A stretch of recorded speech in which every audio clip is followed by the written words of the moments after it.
Hello बच्चों, आज हम पढ़ेंगे हमारा चैप्टर 5 जिसका नाम है the fundamental unit of life यानी कि सेल। ओके स्टूडेंट, जो हमारी सेल है वो हमारी लाइफ की फंडामेंटल यूनिट है। मतलब हमारी बॉडी सेल से मिलकर बनी है। हम इसी के बारे में पढ़ेंगे। अब हम स्टार्ट करते हैं बच्चे हमारा फर्स्ट टॉपिक जिसका नाम है सेल। बच्चे सेल क्या होते हैं? हमारी बॉडी बहुत छोटे छोटे सेलों से मिलकर बनी होती है। ये सेल की संख्या ट्रिलियंस होती है बच्चे। कितनी? ट्रिलियंस नंबर में सेल्स हमारी बॉडी में पाए जाते हैं। जिस प्रकार से जो हमारा एलिमेंट होता है बच्चे, उसका सबसे छोटा पार्टिकल एटम होता है ना, वैसे हमारी बॉडी का जो सबसे छोटा पार्टिकल होता है वो होता है सेल। ये सेल इतने छोटे होते हैं कि हम इन्हें अपनी आंखों से नहीं देख सकते। ओके, तो मान लो कि बच्चे ये क्या है, हमारा एक सेल है। तो ऐसे सेल्स हमारी बॉडी में क्या होते हैं बच्चे, पाए जाते हैं। ये बच्चे हमारा एक एनिमल सेल है। ओके, या हम ह्यूमन सेल भी कह सकते हैं। ये सेल हमारी बॉडी में पाया जाता है और इसे हम यूकारियोटिक सेल भी कहते हैं। बच्चे हमारी बॉडी में 200 से ज्यादा अलग अलग टाइप के सेल पाए जाते हैं जिनका अलग अलग फंक्शन होता है। एग्जाम्पल, जो रेड ब्लड सेल है वो हमारे खून में पाए जाते हैं। उनका काम होता है बच्चे कि हमारे ब्लड के कलर को लाल करना। कुछ सेल का काम होता है हमारी मेमोरी, मतलब हमारे ब्रेन को बढ़ाना। कुछ सेल का काम होता है बच्चे हमारी आंखों की रोशनी को तेज करना। तो इसी तरीके से अलग अलग सेल अलग अलग काम करते हैं। बच्चे जो हमारे ऑर्गेनिज्म होते हैं वो on the basis of cell, मतलब सेल के बेसिस पे दो टाइप के ऑर्गेनिज्म हमारे एनवायरनमेंट में पाए जाते हैं।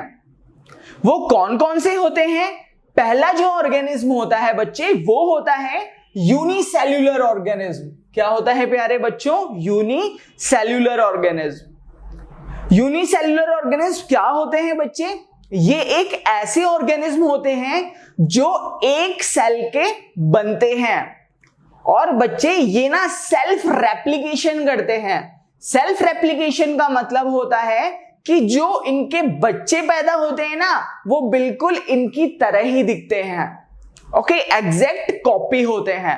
तो जैसा इसका एग्जाम्पल है बच्चे, जैसा कि आप देख पा रहे होंगे अमीबा। जो हमारा अमीबा होता है बच्चे, ये केवल एक सेल का बना होता है। इसके अंदर केवल एक ही सेल होता है और जो इसके बच्चे होते हैं वो बिल्कुल इसी की तरह होते हैं। मतलब जो इसका बच्चा होगा वो दूसरा अमीबा बिल्कुल ऐसा ही दिखेगा। ओके, जो इसका सेकंड एग्जाम्पल है बच्चे बैक्टीरिया।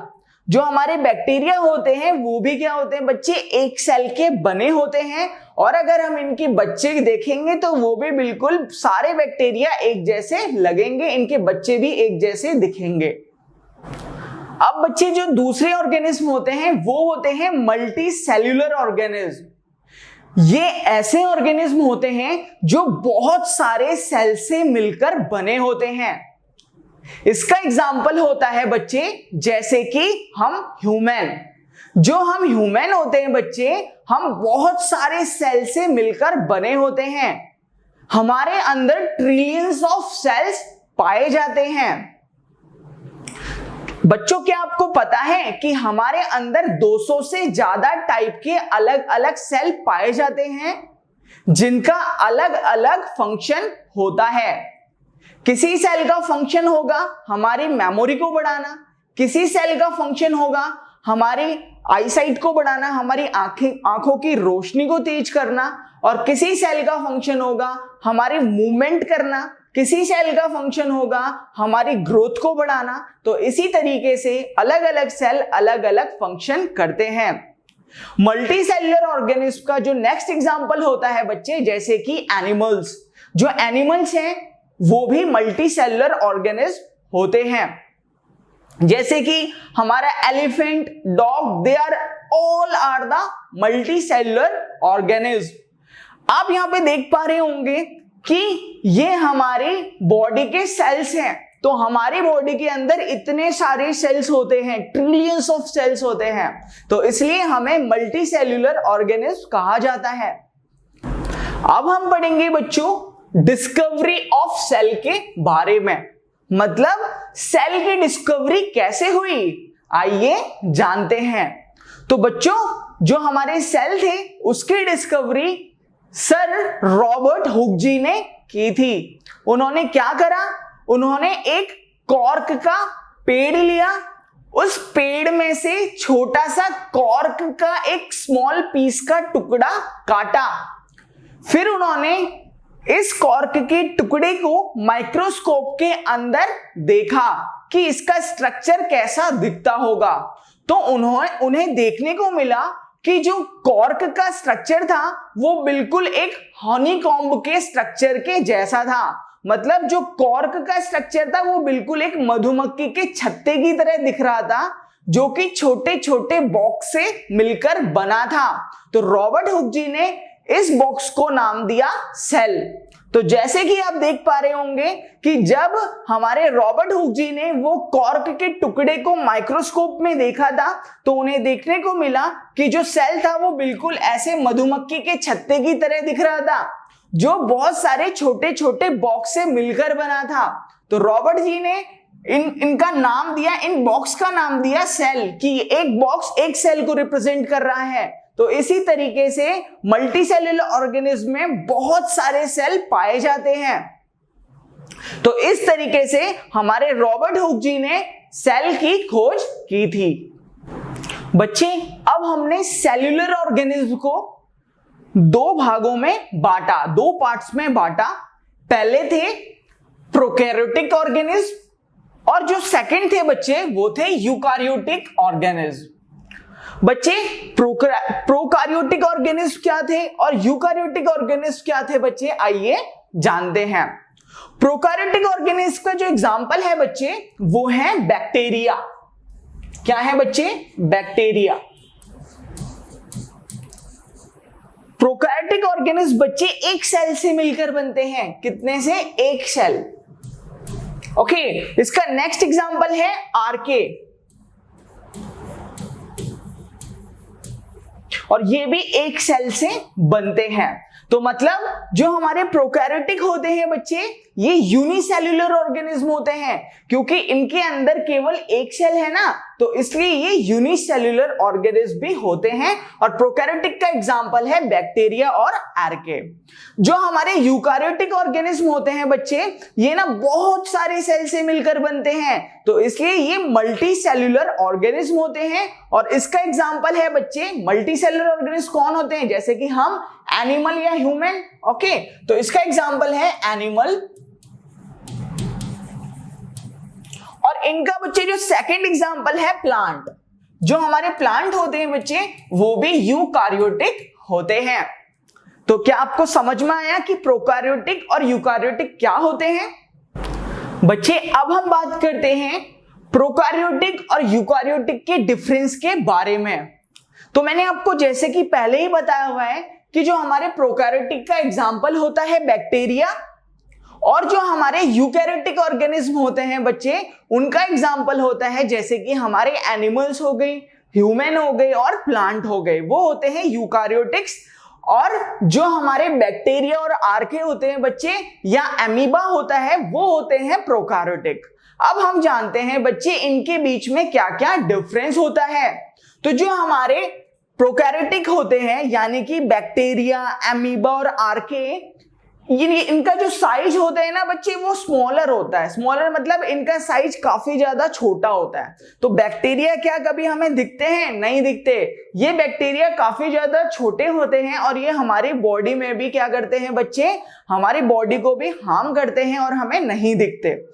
जो हमारे यूकैरियोटिक होते हैं बच्चे इनका साइज ना बड़ा होता है as compare to prokaryotic. Okay, तो जो हमारे एनिमल्स होते हैं या हम होते हैं बच्चे, हमारे सेल्स क्या होते हैं, बड़े होते हैं एज कंपेयर टू बैक्टीरिया के सेल से।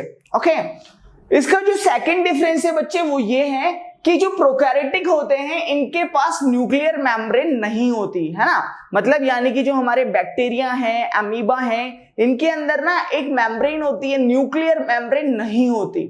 ओके और जो हमारे यूकैरियोटिक्स होते हैं बच्चे, इनके अंदर ना न्यूक्लियर मेम्ब्रेन होती है। अब नेक्स्ट डिफरेंस पढ़ लेते हैं कि जो मेरे प्रोकैरियोटिक है यानी कि बैक्टीरिया, इनके अंदर न्यूक्लियस भी नहीं होता। न्यूक्लियस क्या होता है बच्चे, जैसे मान लो इनका एक सेल है, तो सेल में बीच में क्या होता है बच्चे, न्यूक्लियस नहीं होता। तो यहां इनके सेल है, मतलब ये एक सर्कुलर सेल है, तो इनके बीच में क्या नहीं होता बच्चे, न्यूक्लियस नहीं होता। बट जो हमारे एनिमल सेल है इनके बीच में ना न्यूक्लियस होता है। ओके और न्यूक्लियर मेम्ब्रेन क्या होती है बच्चे, इस न्यूक्लियस के बाहर एक और लेयर होती है जिसे हम न्यूक्लियर मेम्ब्रेन कहते हैं। तो इसलिए इसके अंदर अगर न्यूक्लियस है तो इसके अंदर न्यूक्लियर मेम्ब्रेन भी होगी, और इसके अंदर न्यूक्लियस ही नहीं है तो भाई न्यूक्लियर मेम्ब्रेन कैसे होगी, नहीं होगी। ओके जो नेक्स्ट डिफरेंस है बच्चे, इनके पास केवल एक ही क्रोमोसोम्स होता है। ठीक है, क्यों, क्योंकि ये केवल एक ही सेल के बने होते हैं, इसलिए इनके पास एक क्रोमोसोम्स होता है। ये बहुत सारे सेल के बने होते हैं तो इसलिए इनके पास एक से ज्यादा क्रोमोसोम्स होते हैं। जैसे जो हम ह्यूमन हैं, हमारे अंदर 46 पेयर ऑफ क्रोमोसोम्स होते हैं। ओके और केवल ये जो बैक्टीरिया, इनके अंदर केवल एक ही क्रोमोसोम्स होता है। जो नेक्स्ट डिफरेंस है बच्चे कि इनके पास क्या होता है, केवल एक ही सेल होता है। प्रोकैरियोटिक यानी कि बैक्टीरिया, इनके पास केवल एक ही सेल होता है। बट जो हमारे यूकैरियोटिक है यानी कि एनिमल या हमारे अंदर एक से ज्यादा सेल होते हैं ना। हमारी बॉडी बहुत सारे सेल से मिलकर बनी है, तो इसलिए इन्हें हम मल्टी सेल्यूलर ऑर्गेनिज्म भी कहते हैं, मतलब हम एक मल्टी सेल्यूलर ऑर्गेनिज्म हैं। नेक्स्ट डिफरेंस है बच्चे कि जो हमारे बैक्टीरिया होते हैं वो एसेक्सुअल रिप्रोडक्शन करते हैं, यानी कि जो हमारे बैक्टीरिया या प्रोकैरियोटिक ऑर्गेनिज्म है बच्चे, ये ना एसेक्सुअल रिप्रोडक्शन करते हैं, यानी कि इनके जो बच्चे हैं वो केवल एक ही पर्सन, एक ही पेरेंट से ये बच्चे प्रोड्यूस कर सकते हैं। ओके मतलब इनके जो बच्चे जन्म लेते हैं वो केवल एक ही पेरेंट की हेल्प से लेते हैं। ओके एक ही बॉडी से निकलते हैं। बट जो हमारे जो यूकैरियोटिक होते हैं यानी कि एनिमल सेल या ह्यूमन में जो रिप्रोडक्शन होता है बच्चे, वो सेक्सुअल रिप्रोडक्शन होता है, यानी कि जो हमारे बच्चे होते हैं उनमें 2 पेरेंट्स की जरूरत होती है, तो इसलिए ये सेक्सुअल रिप्रोडक्शन को फॉलो करते हैं।